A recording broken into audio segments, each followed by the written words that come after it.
شراب، صحابہ نے خود پوچھا یسألونک عن الخمر والمیسر،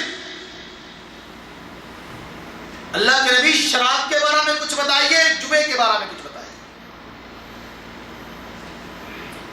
فرمایا قل فیہما اسم کبیر ومنافع للناس واسمہما اکبر من نفعہما،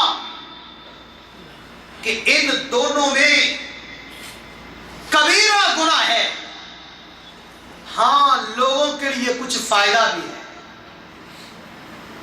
فائدہ کیا تھا؟ فائدہ وہی جو آج ہماری پرچون کی دکان والا کہتا ہے، بقالے والا کہتا ہے بھائی سگریٹ کیوں رکھی ہے؟ کہتے ہیں جی سگریٹ کے بغیر بقالہ نہیں چلتا۔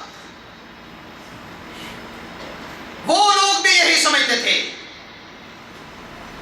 کہ شراب کاروبار ہے،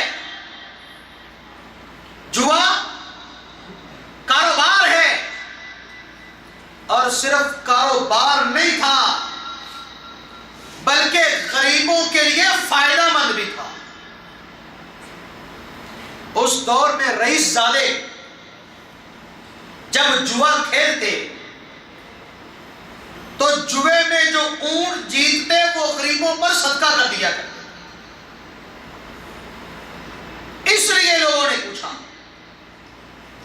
کہ اس کے بارے میں حکم کیا ہے؟ فرمایا اس میں فائدہ تو ہے، وَإِثْمُهُمَا أَكْبَرُ مِن نَفْعِهِمَا، لیکن ان کا نقصان ان کے نفع سے کہیں زیادہ ہے۔